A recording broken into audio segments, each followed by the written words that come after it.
ولا قوة إلا بالله أشهد أن لا إله إلا الله وأشهد أن محمدا عبده ورسوله اللهم صل على سيدنا محمد اللهم صل على سيدنا محمد وعلى آل سيدنا محمد سبحانك لا علم لنا إلا ما علمتنا إنك أنت العليم الحكيم لا حول ولا قوة إلا بالله العلي العظيم أشهد أن لا إله إلا الله وأشهد أن محمدا عبده ورسوله فقال الله تعالى بسم الله الرحمن الرحيم وما أرسلناك إلا رحمة للعالمين لقد جاءكم رسول من أنفسكم عزيز عليه ما عنتم حريص عليكم بالمؤمنين رؤوف رحيم فإن تولوا فقل حسبي الله لا إله إلا هو عليه توكلت وهو رب العرش العظيم صدق الله العظيم. Yang kami hormati sekali lagi pimpinan Musholah Al-Ikhlas di bawah bimbingan guru kita Al-Mukarram Ustadz Nanang Qasim dan Bang Alwi beserta DKM Musholah Al-Ikhlas ini semuanya yang tak saya sebutkan satu persatu. Juga ada Bapak Mansur dan sesepuh kita semuanya, para habaib yang turut hadir pada malam hari ini. Mudah-mudahan pada malam hari ini Allah turunkan hujani tempat ini dengan rahmatnya Allah Subhanahu wa ta'ala. Alhamdulillah tadi hujan cukup mengecilkan hati kita tadi. Tapi karena cinta di dalam hati kepada Sayyidina Muhammad Sallallahu Alaihi Wasallam kita nggak gentar. Tetap kita sama-sama duduk, nggak pulang lagi. Ada orang sampai sini misalkan sampai tempat dia ngaji masih hujan, baik nggak berarti dia pulang lagi dah. Ingin dia pulang lagi berbahan di dalam rumah nonton Ikatan Cinta. Ibu-ibu, bu, bener apa kagak? Ini lagi rame-ramenya nih. Ya bu ya, Aldebaran lagi diteror mulu katanya, lagi deg-degan bahwa itu keluarganya nggak aman. Tapi karena cinta kita pada malam hari ini kepada Sayyidina Muhammad Sallallahu Alaihi Wasallam, kita sama-sama dengerin, kita baca zikir-zikir, solawat-solawat kepada baginda Nabi Muhammad Sallallahu Alaihi Wasallam. Inilah bukti tanda cinta kita kepada baginda Nabi Muhammad Sallallahu Alaihi Wasallam. Alhamdulillah. Syukur alhamdulillah kepada Allah. Dengan syukur tak terhingga kepada Allah Subhanahu wa taala atas segala karunia-Nya, nikmat-nikmatnya, anugerah yang Allah berikan kepada kita. Nikmat sehat, panjang umur dalam taat ibadah kepada Allah Subhanahu wa taala. Mudah-mudahan dengan semuanya ini yang Allah berikan kepada kita, kita selalu menjadi hamba Allah yang pandai mensyukuri akan nikmat-nikmatnya Allah Subhanahu wa taala.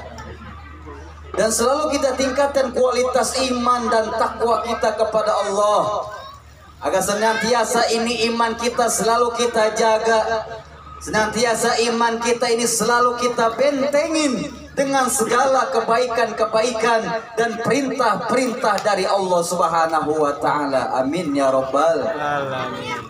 Salawat dan salam marilah kita sampaikan kepada baginda Nabi besar Muhammad Sallallahu Alaihi Wasallam. Dan juga kita sampaikan salam-salam kita untuk keluarga beliau, sahabat-sahabat beliau, dan kita umat beliau yang insya Allah berpegang teguh istiqomah menjalankan sunnah-sunnah beliau, dan nanti kita akan mendapatkan syafaatul uzma, pertolongan yang besar dari baginda Nabi Muhammad Sallallahu Alaihi Wasallam. Amin ya rabbal alamin. Selamat jalan adik-adik yatim, mudahan sampai rumah dengan selamat dan sehat. selalu mendapatkan naungan dari Allah Subhanahu wa taala, keberkahan dari Allah Subhanahu wa taala. Hadirin hadirat yang dimuliakan Allah Subhanahu wa taala, ibu-ibu, bapak-bapak semuanya, Allah ciptakan di dunia ini banyak makhluk. Bukan makhluk manusia aja yang kita, tapi di dunia ini banyak makhluk yang Allah ciptakan, apapun nama dan bentuknya. Ada yang bernyawa, ada yang tidak bernyawa. Semuanya adalah makhluk ciptaan Allah Subhanahu wa ta'ala. Dari sekian banyak makhluk yang Allah ciptakan, ada yang paling mulia. Siapa? Manusia. Nih kita nih, termasuk yang termulia dari semua makhluk-makhluk ciptaan Allah. Kita mulia ini kita nih. Dari sekian banyak manusia ada yang termulia lagi. Siapa? Orang yang beriman kepada Allah Subhanahu wa ta'ala. Kan banyak di jagat dunia ini ada yang beriman kepada Allah dan juga nggak beriman kepada Allah. Yang termulia adalah orang manusia umat yang beriman kepada Allah dan beriman kepada Rasulullah Sallallahu Alaihi Wasallam. Alhamdulillah kita manusia dan juga beriman kepada Allah. Alhamdulillah. Dari orang-orang yang beriman kepada Allah dan Rasulnya ada yang mulia lagi.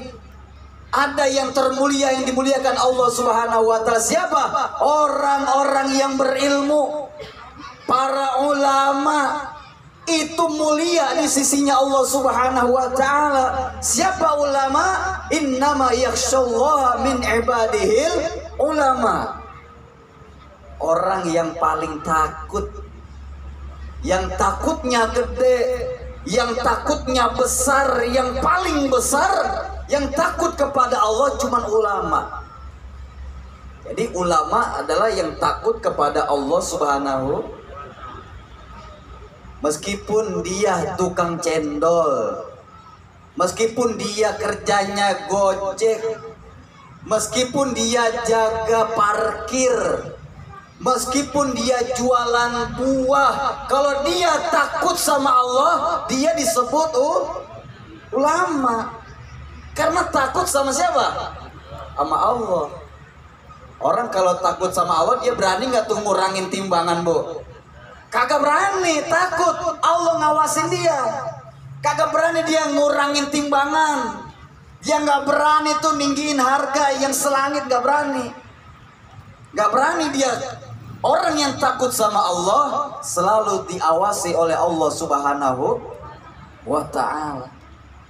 Dari orang-orang yang berilmu ada lagi yang paling mulia, dimuliakan oleh Allah Subhanahu wa ta'ala. Siapa? Min aulia Allah. Para aulia, para wali itu mulia, dimuliakan Allah Subhanahu wa ta'ala. Ada lagi yang dimuliakan para nabi. Naik terus para nabi dan rasul. Berapa banyak nabi dan rasul yang Allah turunkan ke muka bumi ini? Ada berapa, Beb?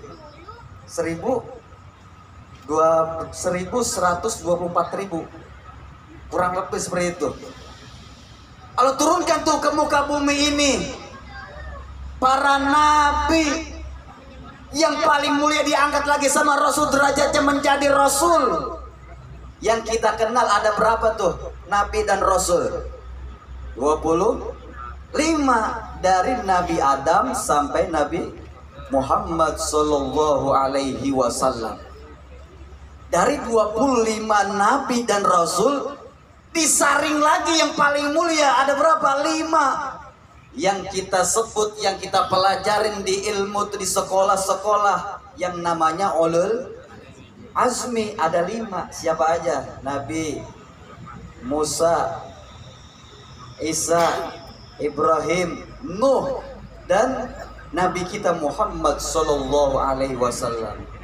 Dari 5 nabi rasul ini ada lagi derajatnya yang paling mulia, Yang paling mulia dari semua para nabi dan rasul disaring jadi satu, siapa? Baginda Nabi Muhammad sallallahu alaihi wasallam. Nih nabi kita. Kita nggak pernah mesen, nggak pernah minta, kita berojol dari perut emak kita. Minta sama Allah, ya Rasul, ya Allah jadikan saya umat Nabi Muhammad. Pernah minta apa kagak? Kita nggak pernah minta jadi umat Nabi Muhammad, tapi kita dijadikan Allah jadi umat Nabi Muhammad. Hebat apa kagak? Mulia apa tidak? Mulia. Coba kalau kita jadi umat Nabi Nuh, bagaimana tuh? Kalau kita diturunkannya jadi umat Nabi Nuh. Nabi Nuh capek dakwah, kagak didengerin sama umatnya. Coba kita termasuk yang beriman apa yang kagak tuh nanti tuh. Kalau kita diturunkan jadi umatnya Nabi Nuh. Nabi Nuh capek sama Allah, sehingga Allah perintahkan bikin apa? Bikin kapal, bikin bahtera, karena capek dakwah. Ini begini capek nih, ngoceh baik ngoceh, capek. Suara habis. Apalagi bulan Maulid Ustaz Nanang ya. Suara sampai ngos-ngosan. Sampai bengek suara. Itu para ulama. Kemana dia ngiter, kemana dia dakwah? Apakah semua yang didakwakan masuk ke dalam hatinya apa kagak? Belum tentu.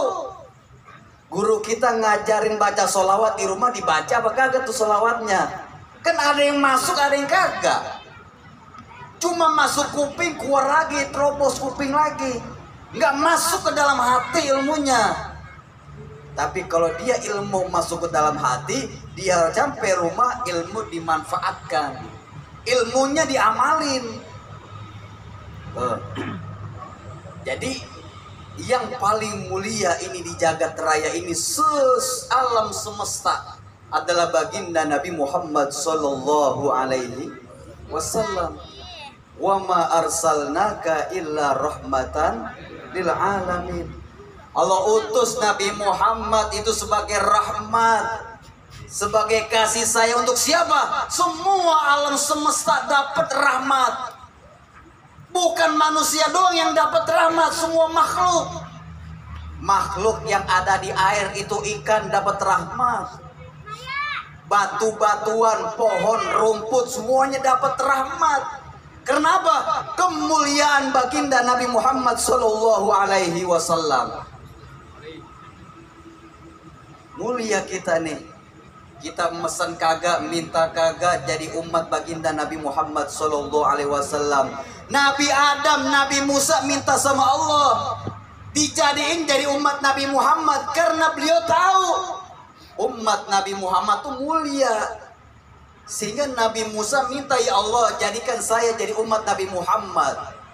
Enggak, kata Allah, nanti ada tuh di akhir zaman yang jadi umat baginda Nabi Muhammad. Nih kita semua alhamdulillah sekelas Nabi Musa aja pengen jadi umat Nabi Muhammad. Kita mesen kagak, minta kagak, jadi umat Nabi Muhammad. Kita bersyukur kepada Allah dan bersyukur kepada baginda Nabi Muhammad sallallahu alaihi wasallam. Beliau yang mikirin kita dari dunia sampai akhirat. Gak ada yang lebih cinta sama kita. Meskipun istri bilang sama kita, bang, saya mah yang paling cinta sama abang. Begitu gak Bu ngomongnya Bu? Bener gak? Bapak, gak ada di kolong dunia ini yang cinta sama bapak cuma ayah doang, kata emak tuh begitu. Bohong itu cintanya. Yang cinta sama kita benar-benar dari dunia sampai akhirat cuma umat Nabi, cuma Nabi Muhammad. Kalau kita punya pasangan, kita di rumah sering ngobrol, cinta semati, hidup semati, sampai kuburan dia kagak masuk.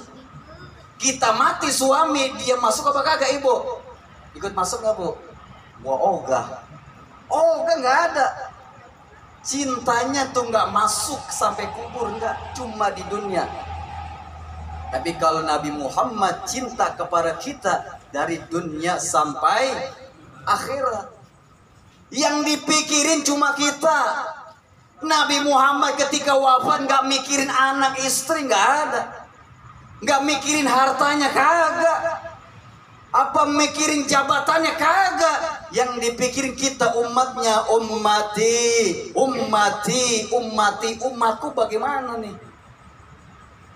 Kita pernah dengar tuh kisah ketika Nabi Muhammad tuh diwafatkan. Nabi Muhammad merasakan perihnya, merasakan sakitnya sakaratul maut. Dia bilang sama malaikatul maut, ya Israel, ini rasa sakit apa? Sakit bener rasanya ini. Kata malaikatul Israel, inilah rasa sakit sakaratul maut wahai baginda mulia. Luar biasa sakitnya. Padahal itu sudah dipotong setengah oleh malaikat Jibril, malaikat Israel. Udah dikurangin 70 kali lipat sakitnya, tapi Nabi Muhammad masih merasakan sakitnya. Kalau begitu wahai Israel, potong itu kesakitan sakaratul maut umatku, tumpahkan kepada diriku ini. Tuh, sampai rela Nabi Muhammad motong rasa sakit sakaratul maut untuk beliau. Berarti siapa yang sangat cinta sama kita? Rasul Nabi Muhammad. Gak ada di dunia ini yang paling cinta sama kita, cuma Nabi Muhammad SAW. Makanya kita cinta juga kepada beliau. Dengan apa? Selalu deketin ulama, deketin kiai, deketin habib, ambil ilmunya, taat pada guru. Artinya kita taat kepada Rasulullah SAW. Karena para ulama, para ustadz, para habib itu adalah estafet pewaris baginda Nabi Muhammad SAW. Kalau kita nggak cinta sama guru, kalau kita nggak cinta sama ulama, kalau nggak cinta sama kiai, nggak nurut, nggak taat sama guru, artinya kita nggak taat juga tuh kepada Rasulullah SAW. Dengan baca sholawat itu bentuk rasa cinta kita.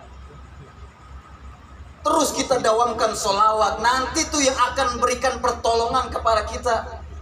Ketika amal kita kurang, sholat kita kurang, amal kita kurang, sedekah kita kurang, kebaikan kita kurang, masuk ke neraka misalkan, di dada kita ada sholawat baginda Nabi Muhammad SAW.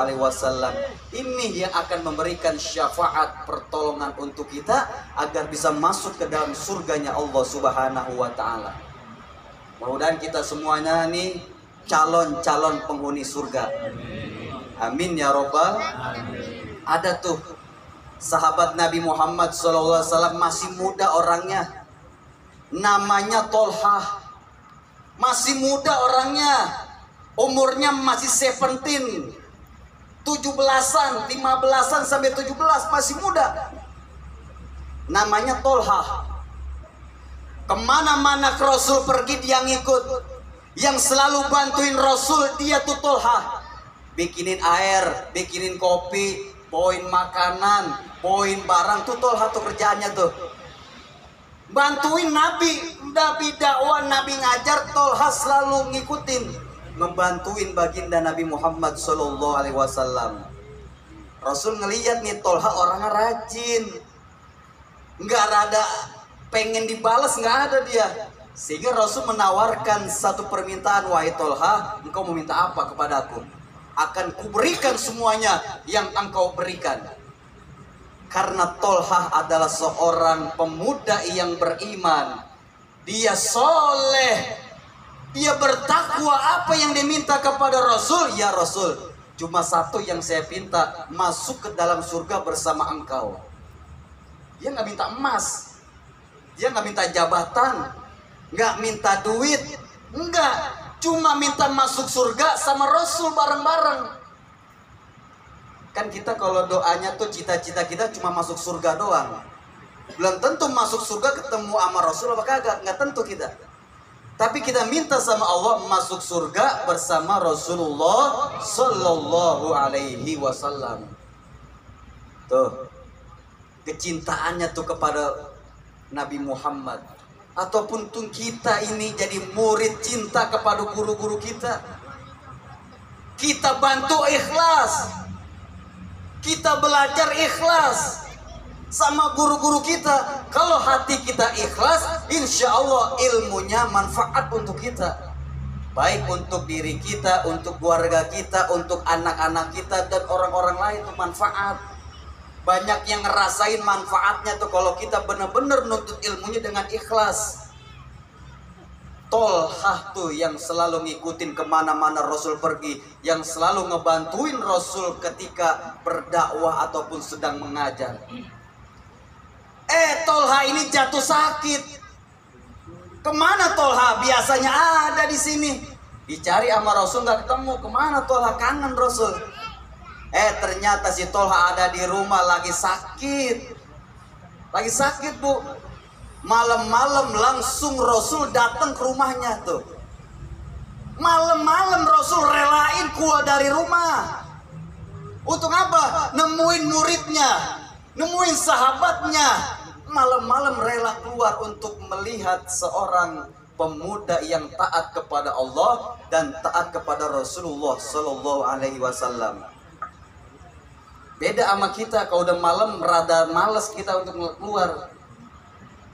Bungkel baik, Bu ya, ngebungkel baik kita. Rasul beda,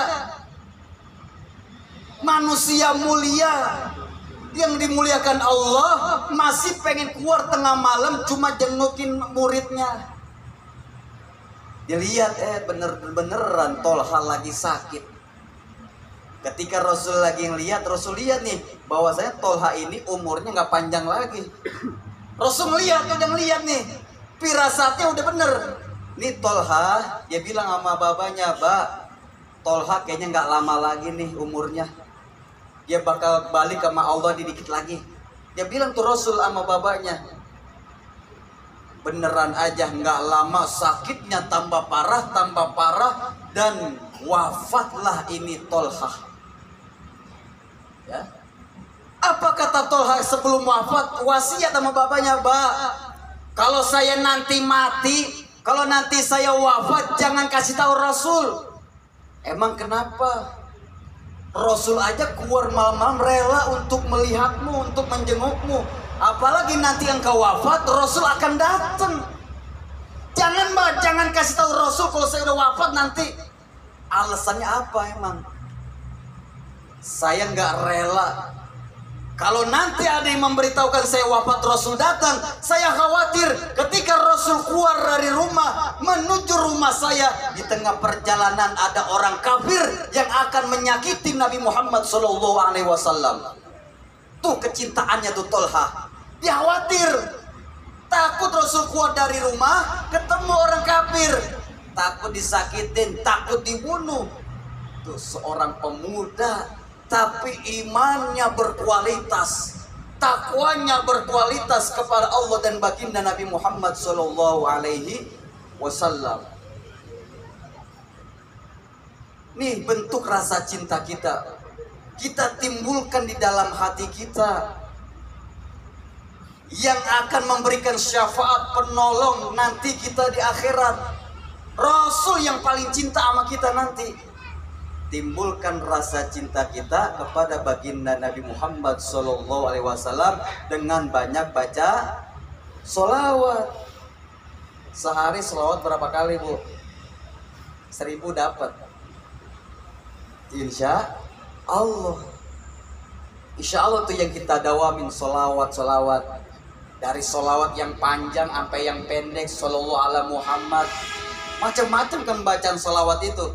Terserah kita mau pilih yang mana, terserah mana yang kita baca. Yang penting di dada kita ada sholawat, ada baginda Nabi Muhammad Sallallahu Alaihi Wasallam. Jadi zaman Rasul itu anak-anak muda itu pada taat semua. Ini kayak kita begini nih masih muda-muda nih, pada taat sama Rasul. Rasul kemana-mana ngikut, Rasul dakwah ngikut. Rasul dagang kadang diintilin juga. Kenapa? Pengen selalu berdekatan dengan Rasulullah Sallallahu Alaihi Wasallam. Ingin mendapatkan kemuliaan dari Allah, ingin mendapatkan keberkahan dari Allah Subhanahu Wa Taala. Makanya kalau hidup kita mau berkah, jangan jauh-jauh dari ulama, jangan jauh-jauh dari guru. Kalau kita jauh dari guru, bagaimana kita bisa mempertahankan keimanan kita? Benteng iman kita dekat sama guru, kita dekat sama ulama. Ngebentengin hati kita, jangan sampai jebol nih hati kita, Bu. Iman kita jangan sampai jebol. Iman anak kita, iman istri kita jangan sampai jebol. Mengikuti aliran-aliran sesat, jangan sampai mengikuti nih keluarga kita nih. Karena iman adalah yang paling termahal, harta yang paling mahal. Ibu aja kalau pergi ke Bayoran beli emas 10 gram, itu mahal nggak, Bu? Mahal. Pergi ke toko emas 10 gram beli, sama toko emas tuh dimasukin ke mana tuh? Dompet kecil, bener nggak? Masukin tuh ke dompet kecil, seret dah. Aman nggak? Aman, biar nggak jatuh di jalanan. Udah masuk ke dompet kecil, masukin lagi ke dompet kita, ke tas kita nih, dompet ibu nih. Kalau kemana-mana ngaji dibawa dompetnya, tasnya dibawa tuh buat masukin kue, unti, donat, air bocor, basah semua. Aman tuh. Sampai rumah kita masuk rumah, masukin kemana? Ke laci. Masukin ke laci, dikunci. Udah dikunci, ditutup lagi lemari, kunci lagi. Udah dikunci itu lemari, tutup kamar, kunci lagi kagak? Kunci. Kita mau pergi kemana-mana, mau arisan, mau kondangan, kunci rumah kagak? Gerbang dikunci kagak? Emas 10 gram, kuncinya belerot. Kuncinya panjang. Coba iman kita, kuncinya seperti itu kagak? Apa cuma satu gembok doang iman kita bakal jebol? Ini iman kudu banyak kunci. Apa kuncinya? Ibadah, perintah-perintah Allah. Dia mau sholat, dia mau puasa, dia mau berbuat baik, dia mau sedekah, dia mau zikir, dia mau sholawat, dia mau dekat ulama, para guru tuh kunci-kunci tuh. Panjang kuncinya, banyak kuncinya, kira-kira jebol apa kagak? Maling juga bingung, ada lagi. Gua buka ada lagi kuncinya, dibuka ada lagi, capek kagak? Akhirnya nyerah, dia pulang. Setan tuh begitu tuh, setan begitu. Mau bongkar iman kita nggak bisa, banyak gemboknya soalnya di iman kita nih. Makanya iman kita ini selalu kita jaga, deketin ulama. Kalau kita jauh dari ulama, kita nanti pulang kepada Allah bigoiri iman, nggak bawa iman. Bagaimana kita punya iman? Ngaji kagak, nggak kenal sholat, nggak kenal puasa, nggak kenal sholawat, nggak kenal sedekah. Bagaimana kita bisa masuk ke surga? Jebol hatinya nih, imannya dirusak oleh iblis, dirusak para jin. Karena kan jin tuh, setan kan kerjanya cuma gangguin, Bu ya. Digangguin tuh kita. Pohon aja selalu digangguin sama siapa? Angin. Semakin gede, semakin tinggi, angin makin kenceng enggak? Makin kenceng. Coba kalau akarnya kuat, nggak bakal jebol. Kalau imannya kuat, nggak bakal rubuh. Tuh iman. Kalau iman kita kuat, insya Allah iman selalu terpelihara. Amin ya robbal alamin. Suatu ketika Nabi Muhammad lagi ngajar nih, lagi ngajar para sahabat. Di tengah-tengah ngajar Rasul bilang, wahai para sahabat, nanti akan ada datang nih seorang laki-laki sama kita duduk bareng-bareng. Itu penghuni surga, kata Rasul. Heran para sahabat, siapa nih penghuni surga yang Rasul maksud? Hari yang kedua Rasul bilang lagi, ketika di tengah-tengah ngajar, wahai para sahabat, nanti akan ada datang lagi nih, masuk sama-sama kita ngaji bareng-bareng. Itu penghuni surga. Sampai hari ketiga Rasul bilang seperti itu lagi. Ternyata yang masuk adalah orang yang lusuh badannya, pakaiannya biasa-biasa aja. Dia nggak pakai jubah, dia nggak pakai gamis, dia nggak pakai udeng-udeng, masuk masjid sendal diteng-teng, Bu. Para sahabat lihat, ini yang Rasul maksud penghuni surga, tapi jogrogannya begini modelnya. Nggak ada tampang-tampang kiai, nggak ada. tampang-tampang orang soleh nggak ada, orang biasa yang kita lihat. Akhirnya ada satu sahabat yang namanya Abdullah bin Amr bin As. Dia pengen tahu amalan apa sih yang dia kerjain, sehingga Rasul bilang dia calon penghuni surga. Habis ngaji sama Rasul, diikutin nih sampai rumahnya, ditandain rumah, oh ini rumahnya, besok gua balik lagi, gua tanya. Dia pulang, besok balik lagi. Untuk apa? Dia cuma pengen tahu nih apa amalan yang dia kerjakan, sehingga Rasul bilang dia penghuni surga. Akhirnya bikin penelitian, cuma pengen tahu doang. Diketok pintunya, assalamualaikum. Waalaikumsalam. Siapa anda? Saya Abdullah bin Amr bin As. Ada apa datang ke rumah saya? Saya pengen nginep di rumah anda, bapak.